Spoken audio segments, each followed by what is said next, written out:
Shatamanam Bhavati serial episode 1258 first మే 2025 ఏం జరిగిందో చూద్దాం.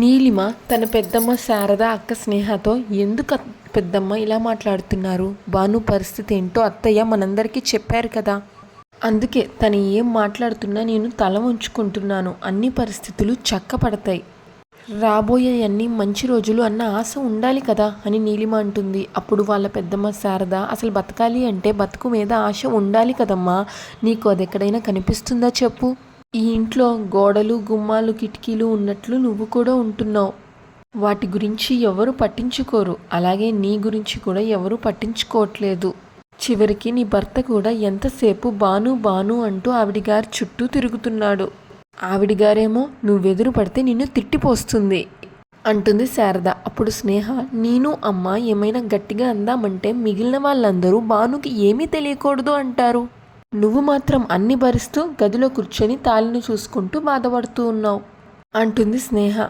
అప్పుడు నీలిమ, ఒక వ్యక్తిని ప్రేమించడం అంటే తనలో ఉన్న అన్ని విషయాలను మనం ప్రేమించాలి, తన కష్టాన్ని కూడా పంచుకోవడం, అదే నిజమైన ఇష్టానికి నిదర్శనం అని ఒకప్పుడు భాను నిరూపించింది, ఇప్పుడు నేను అదే చేస్తున్నాను.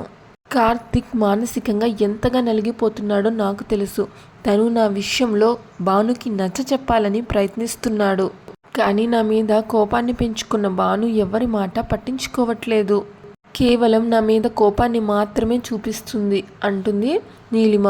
అప్పుడు తన పెద్దమ్మ శారద, చాలా గొప్ప విషయాన్ని కనిపెట్టావమ్మా, మేము నువ్వు బాధపడుతున్నావని ఏడుస్తుంటే నువ్వేమో వాళ్ళందరూ బాధపడుతున్నారని ఆలోచిస్తున్నావు, అలా ఆలోచించడంలో ఈ ఇంటి కోడలిగా నీ బాధ్యత నాకు కనిపిస్తుందమ్మా, మరి నువ్వు కూడా ఈ ఇంటి మనిషివే కదా, కార్తిక్ బాబు నీ భర్తే కదా, మరి ఇవేమీ వాళ్ళెందుకు ఆలోచించట్లేదు, మీ చెప్తుంటే నీకెందుకు అర్థం కావట్లేదు, చూడు నీలిమ, త్యాగం అనేది ఒకళ్ళు చేస్తే సరిపోదమ్మా, అందరూ చేసినప్పుడే అది కుటుంబం అనిపించుకుంటుంది, అందరిలో నిన్ను ఒంటరి దాన్ని చేసి నిలబెడుతున్నారు, ఆవిడేమో నిన్ను నోటికొచ్చినట్లు తిడుతుంది, ఆవిడ గారు వెళ్ళిపోయాక అందరూ ఏమో మేము బాధపడ్డాము అని చెప్తున్నారే తప్ప ఒక్కళ్ళైనా సరే ఎందుకు బాను ఇలా తిడుతున్నావు అని అడిగారా అంటుంది శారద. అప్పుడు స్నేహ, అవును మీ అత్తయ్య కానీ కార్తిక్ గారు కానీ భానుతో ఎందుకు భాను నీలిమని అంటున్నావు, తను నేను తాళి కట్టిన భార్య, నువ్వు లేనప్పుడు తనని నీ స్థానంలోకి తీసుకొచ్చాను అని ధైర్యం చేసి చెప్పగలుగుతున్నారా, పెళ్ళి అనేది బొమ్మలాట కాదు కదా, జీవితానికి సరిపడా బంధం, ఈరోజు కాకపోతే ఏ రోజైనా నిజం బయట పెట్టాలి, అది ఎప్పుడు చేస్తే ఏముంది, భాను ఎప్పుడైనా సరే తట్టుకోవాల్సిందే కదా, ఇప్పుడు నిన్నింతలా బాధ పెట్టే బదులు ఆ మాట చెప్పొచ్చు కదా అని నువ్వు ఎందుకు వాళ్ళని అడగట్లేదు అంటుంది స్నేహ. అప్పుడు నీలిమ, చూడండి మీకు నా మీదున్న ప్రేమ మీ మాటల్లో తెలుస్తుంది, కానీ ఇంట్లో వాళ్ళకి భాను మీద ఉన్న అభిమానం నాకు తెలుసు, ఇప్పుడు పరిస్థితులు బాగోలేదు కాబట్టి నిజం చెప్పడానికి అందరూ భయపడుతున్నారు, అంతేగాని నాకు అన్యాయం చేయాలి అనే ఉద్దేశం ఈ ఇంట్లో ఎవరికీ లేదు అని నాకు తెలుసు, పొరపాటున ఈ విషయాలేమీ మీరు గట్టిగా మాట్లాడకండి, భాను వినింది అంటే చాలా ప్రమాదం పెద్దమ్మ అంటుంది నీలిమ. అప్పుడే భాను నీలిమ గది గుమ్మం దగ్గరికి వస్తుంది, వెంటనే నీలిమ తన తాలిబొట్టిన చేత్తో పట్టుకుని వెనక్కి తిరిగి అది లోపలికి వేసేసుకుంటుంది. భాను కోపంగా లోపలికి వచ్చి, ఎందుకు ఏడుస్తున్నావు, ఎవరి మీద పడి ఏడుస్తున్నావు అని అడుగుతుంది. అప్పుడు శారద, నీ మాటలతో నువ్వే దాన్ని ఏడిపిస్తున్నావు కదా అంటుంది శారద. మళ్ళీ ఎందుకు ఏడుస్తున్నావు అని కొత్తగా అడుగుతున్నావేంటి అని శారద భానుని అంటే, స్నేహ మా అమ్మ తప్పేమీ మాట్లాడలేదు, ఆ నీలిమని చూస్తే చాలు మీరు మండిపడుతున్నారు కదా, అందుకే మీరెదురైతే తనకి కన్నీళ్ళు వస్తున్నాయి అంటుంది స్నేహ.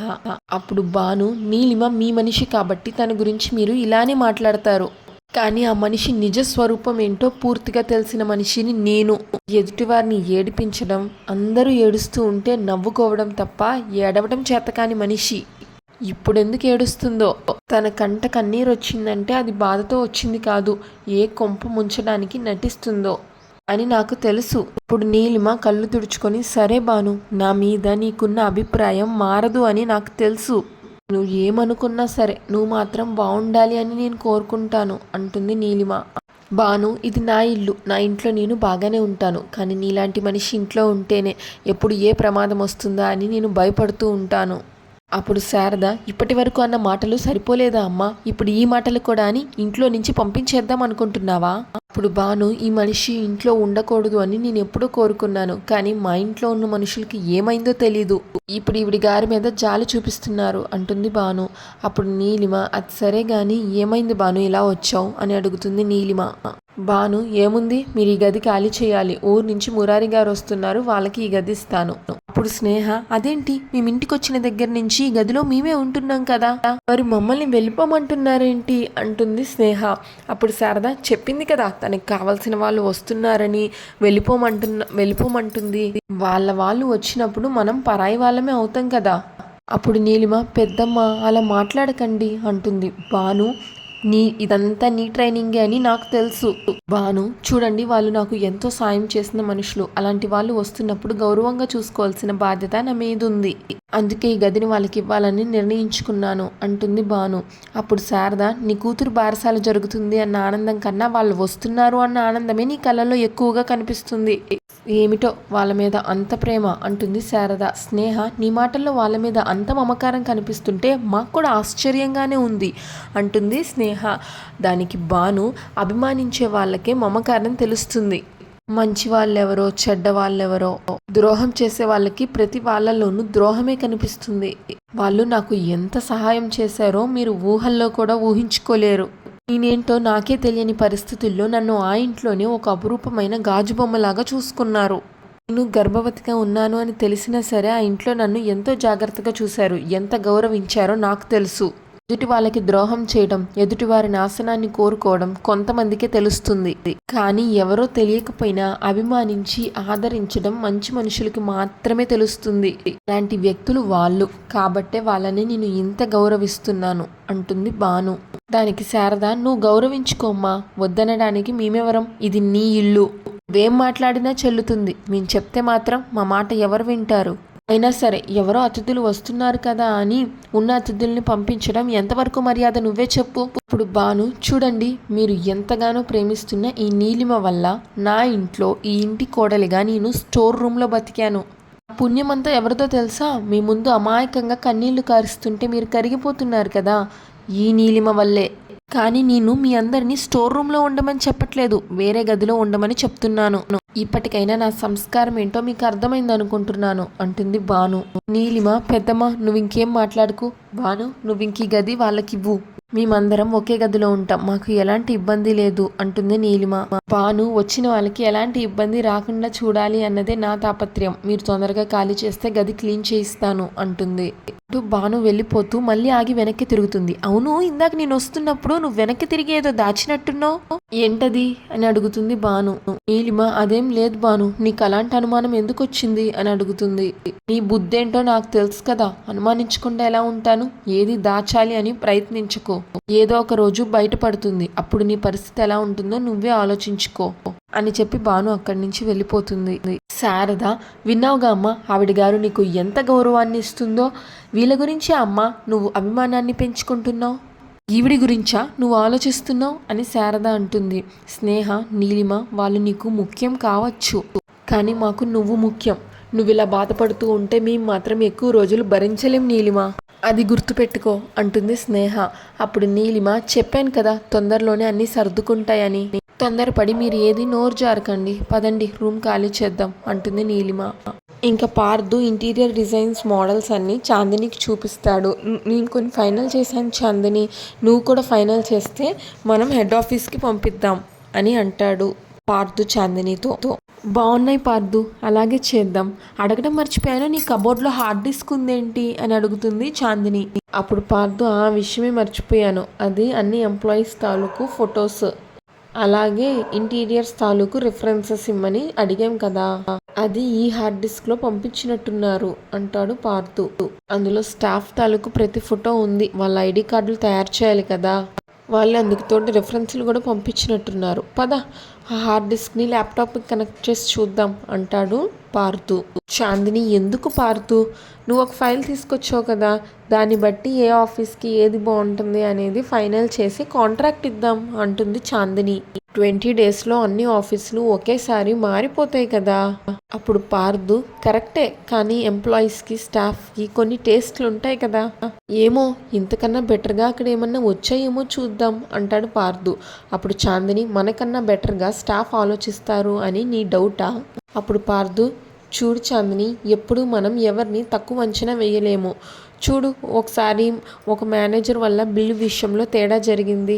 కోట్ల రూపాయల్లో తేడా వస్తే మన కంపెనీ రెప్యుటేషన్ కూడా పడిపోతుంది అని మనం కూడా సీరియస్ అయ్యాం. కానీ అక్కడికి వెళ్ళాక మనకి తెలిసింది కదా, ఆఫీస్లో పనిచేస్తున్న ఒక 4th క్లాస్ అమ్మాయి ఈ ప్రాబ్లమ్ సాల్వ్ చేసింది అని. కానీ అప్పుడున్న సిచ్యువేషన్స్లో మనం ఆ అమ్మాయిని కలవలేకపోయాం. అందుకే ఎవరిని తక్కువ అంచనా వేయకూడదు. ఏమో ఇంతకంటే బెటర్ ఆప్షన్స్ వస్తే అది కూడా మన మంచికే కదా, ఒకసారి చెక్ చేద్దాం అంటాడు పార్దు. ఇంకా పార్దు చాందిని లోపలికి వెళ్ళి ఆ హార్డ్ డిస్క్ని ల్యాప్టాప్కి కనెక్ట్ చేస్తారు. ఇంకా భాను వెళ్తుంటే వెనక నుంచి వచ్చి కార్తిక్ కళ్ళు మూస్తాడు. భాను ఏంటండి ఇది, ఈ దాగుడు మూతలు ఎందుకు అని అడిగితే కార్తిక్ అంత కరెక్ట్గా నేనే అని ఎలా చెప్పగలిగావు భాను అని అడుగుతాడు కార్తిక్. అప్పుడు భాను మనం ఎవరినైనా ఎక్కువగా ఇష్టపడితే వాళ్ళు వస్తున్నారని ప్రకృతి కూడా మనకి చెప్తుంది. వాళ్ళ స్పర్శ ఖచ్చితంగా మనస్సు గుర్తుపడుతుంది. మీకు నేను దూరంగా ఉన్నా, వెనక నుంచి వచ్చి కళ్ళు మూసినా మీరు తీసుకునే ఊపిరిని సైతం నేను గ్రహించగలను. మీరంటే నాకు అంత ఇష్టం అంటుంది భాను. అప్పుడు కార్తిక్ ఈ ప్రేమకే నేను లొంగిపోయింది. నువ్వు లేవు అని తెలిసినప్పుడు ఎలా బ్రతకాలి అని కృంగిపోయాను. మళ్ళీ నువ్వు వస్తే బాగుంటుంది అని అనుక్షణం అనుకుంటూనే ఉన్నాను. అనుకున్నట్టుగానే నువ్వు వచ్చావు. ఇప్పుడు మళ్ళీ నా జీవితంలోకి వెలుగు వచ్చింది అంటాడు కార్తిక్. ఇంకా గోల్డ్ చైన్ తీసి చూపిస్తాడు. చాలా బాగుందండి. ఎవరికి అంటే నాకు ఒక బంగారు తల్లిని ఇచ్చావు కదా, ఆ పాపకి తన బారసాలప్పుడు నేనే నా చేత్తో వేస్తాను. నా కూతురికి కొన్న మొదటి గిఫ్ట్ ఇది. ఎలా ఉంది అని అడిగితే మీ మనస్సు అంత అందంగా ఉంది. ఎప్పటికీ మన ప్రేమ ఇంతే చక్కగా ఉండాలి. మీకు గుర్తుందా, ఒకరోజు మీరు నాకు చీర తీసుకొచ్చినప్పుడు నేను ఎంతగానో మురిసిపోయాను. మళ్ళీ అంత ఆనందం నాకు ఈరోజు వచ్చింది. కొన్ని నెలల పాటు నేనెవరో నాకే తెలియని పరిస్థితుల్లో ఉన్నాను. కడుపులో పెరుగుతున్న మన బిడ్డకు ఏం సమాధానం చెప్పాలో తెలియక ఆలోచించాను. తీరా నా కూతుర్ని నా చేతుల్లో చూస్తున్నప్పుడు కూడా తన ఇంటి పేరేంటో తెలియక నరకాన్ని చూశాను. అందుకే కనిపించిన ప్రతి దేవుణ్ణి మొక్కుకున్నాను. నా గతాన్ని గుర్తు చెయ్యి, నా కుటుంబాన్ని నాకు దగ్గర చెయ్యి అని వేడుకున్నాను. అనుకున్నట్టుగానే ఆ దైవం మనల్ని కరుణించింది. ఇప్పుడు మనందరం కలిసి నా బిడ్డకి ఇంత గొప్ప గిఫ్ట్ ఇస్తున్నందుకు నాకు చాలా సంతోషంగా ఉందండి అంటుంది భాను. కార్తిక్, నా జీవితానికి గొప్ప అదృష్టం భాను నువ్వు. నీ రూపం నా రక్తం కలిసిన పాపని నువ్వు నా చేతుల్లో పెట్టినప్పుడు నేను ఎంత పొంగిపోయానో తెలుసా. ఆ రోజు నువ్వు తల్లివి కాబోతున్నావు అన్న మాట అప్పుడు గెస్ట్ హౌస్లో నాకు డాక్టర్ చెప్పింది. ఆ సమయంలో నిన్ను ఎంతో జాగ్రత్తగా చూసుకోవాలి అనుకున్నా, కానీ నీ జాడ మాకు అస్సలే తెలియలేదు. కానీ ఆ తర్వాత అంటే భాను నోటి దగ్గర చేపెట్టి ఆపుతుంది కార్తిక్కి, ఇంకా చెప్పొద్దు అన్నట్లు. భాను వద్దండి, ఆ గతాన్ని తలుచుకుంటే ఇద్దరికి నరకమే గుర్తొస్తుంది. ఆ రోజులు ఎప్పటికీ తలుచుకోవద్దు. మళ్ళీ అలాంటి రోజులు భవిష్యత్తులో ఎప్పటికీ రాకూడదని నేను కోరుకుంటున్నాను అంటుంది భాను. కార్తిక్, నిన్ను మాత్రం విడిచి ఒక్క క్షణం కూడా నేను ఉండలేను. నువ్వంటే నాకు అంత ఇష్టం. అలాంటిది మళ్ళీ మనం దూరం అవుతాము అన్నది కలలో కూడా జరగకూడదు. నాకు ఊపిరి ఉన్నంత వరకు నా గుండెల్లో నువ్వుంటావు. మనల్ని ఏ శక్తి విడదీయలేదు. విధి కూడా మన ప్రేమకి తల వంచే తీరుతుంది. అప్పుడు భాను కార్తిక్ ని కౌగిలించుకుంటుంది సంతోషంతో. ఇంకా పాప ఏడుస్తుందండి. ఇందాక స్నానం చేయించినప్పుడు పడుకుంది, లేచినట్టుంది అని భాను పైకి పరిగెత్తుకుంటూ వెళ్తుంది. పాపకి 21 డేస్ అన్నారు, కానీ పాప కూర్చొని ఏడుస్తూ ఉంటుంది. 21 డేస్కి కూర్చోరు అసలు. సరే, పాప కూర్చొని ఏడుస్తూ ఉంటే భాను పరిగెత్తుకొని వెళ్తుంది. భాను వచ్చేలోగా నీలిమ అయ్యో అంటూ పరిగెత్తుకొని వచ్చి పాపని ఎత్తుకుంటుంది. భాను కార్తిక్ రూమ్ లోకి వస్తారు. భాను ఒక్కసారిగా కోపంగా నీలిమ అని అరుస్తుంది. నువ్వెందుకు నా కూతురుని ఎత్తుకున్నావు అని తీసేసుకుంటుంది పాపని భాను. భాను నేను ఇలా వెళ్తుంటే పాప ఏడుపు వినిపించింది, అందుకే నేను ఎత్తుకున్నాను అంటుంది నీలిమ. అప్పుడు భాను, మనుషుల్ని ఏడిపించడం నీకు అలవాటే కదా, అలాంటిది పాప ఏడుస్తుంటే నువ్వు బాధపడ్డావా అనడానికి నేను నమ్మడానికి పిచ్చిదాన్నేం కాదు. నిన్ను చూసే నా కూతురు ఏడ్చింది. నాకే కాదు, నా కూతురు కూడా నీ నీడను సహించదు. నీకెన్నోసార్లు చెప్పాను కదా, నా జోలికి కానీ నా కూతురు జోలికి కానీ నువ్వు రావద్దు అని. అయినా ఒకసారి చెప్తే నీకు అర్థం కాదా? నేను భాను నీలిమ మీద అరుస్తూ ఉంటే పార్దు చాందిని అందరు ఫొటోస్ చెక్ చేస్తూ ఉంటారు. ఎందుకు భాను అంత గట్టిగా అరుస్తుంది, పద చూద్దాం అని వస్తారు పార్దు చాందు. కార్తిక్ ఏమో భాను ఎందుకు అనవసరంగా గొడవ పడతావు? పాప ఏడుపు మనకి వినిపించింది కదా, ఆ ఏడుపు ఆపాలని తను ఎత్తుకుంది. దానికి ఎందుకు ఇంత ఇష్యూ చేస్తున్నావు అని అడుగుతాడు కార్తీక్. ఏంటండి, మన పాప ఇంత గుక్క పెట్టి ఏడుస్తుంటే మీకు వినిపించట్లేదా? పాప నిద్రపోతూనే ఉంది. ఈ నీలిమను చూసే పాప ఏడుపు మొదలెట్టింది. పసిపిల్లలు దేవుడితో సమానం అంటారు కదా, దయ్యాలు దగ్గరికి రాగానే వాటికి తెలిసిపోతుంది, కానీ చెప్పలేరు కదా, అందుకే ఏడుస్తూనే ఇలా వీళ్ళని నా దగ్గరికి రానివ్వద్దు అని చెప్తుంది. నీలిమ, ఎందుకు భాను అలా మాట్లాడతావు? నేను దయ్యాన్ని కాదు, మీ అందరి మంచి కోరుకునే మనిషిని. నువ్వు బాగుండాలి అని కోరుకునే మనిషిని. నన్ను దయ్యాన్ని చెయ్యకు. నేను ఈ ఇంట్లో ఒక మనిషిగా ఉండాలి అనుకుంటున్నాను. నువ్వు మాత్రం నన్ను శత్రువుగానే చూస్తున్నావు అంటుంది నీలిమ. అప్పుడు భాను, ఏయ్ ఇంకొక మాట మాట్లాడావంటే నీ పళ్ళు రాలగొడతాను. అసలు నిన్ను మనిషి అని ఎవరంటారు? నీ బుద్ధేంటో తెలిసిన వాళ్ళెవరూ కూడా నిన్ను మనిషి అని అనుకోరు. పసిపిల్ల సైతం నీ స్పర్శ భరించలేకపోతుంది అంటే నీ బుద్ధేంటో అర్థమవుతుంది. అయినా సరే నేను ఛీ అని ఎన్నిసార్లు అన్నా సిగ్గు లేకుండా ఇక్కడే ఉంటున్నావు. ఏదో ఒకటి చెప్పి నా మనసుని మార్చాలి అని ప్రయత్నిస్తున్నావు. అయినా నీకు ఎన్నోసార్లు చెప్పాను, నిన్ను చూస్తేనే నాకు ఒళ్ళంతా కంపరంగా ఉంటుంది అని. అలాంటిది నీ గురించి నేను ఆలోచిస్తాను అని అనుకోకు. ఎందుకు పదే పదే మా విషయాల్లో జోక్యం చేసుకుంటూ చివరికి పసిపాపను కూడా నువ్వు ఏడిపించి తీరుతున్నావు అంటుంది భాను. ఈలోగా పార్దు చాందిని రూమ్లోకి వస్తారు. చాందిని, వదిన ఏంటిది, ఎందుకు అలాగ తిడుతున్నావు? పాప ఏడుస్తుంటే ఎవరికైనా ఎత్తుకోవాలి అని ఉంటుంది కదా, అందుకే ఎత్తుకొని ఉంటుంది, వదిలేయచ్చు కదా అంటే, చూడు చాందిని, వదిలేయడానికి ఏడుస్తుంది నా కూతురు.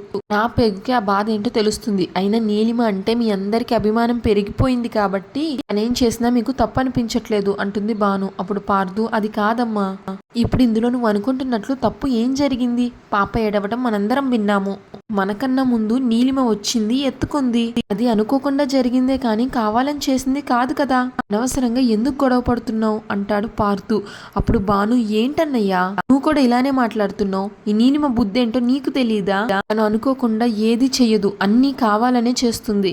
తీరా అయిపోయాక నేను అలా అనుకోలేదు, ఇది పొరపాటు అన్నట్లు ఏదో సర్ది చెప్పాలన్నట్లు చూస్తుంది.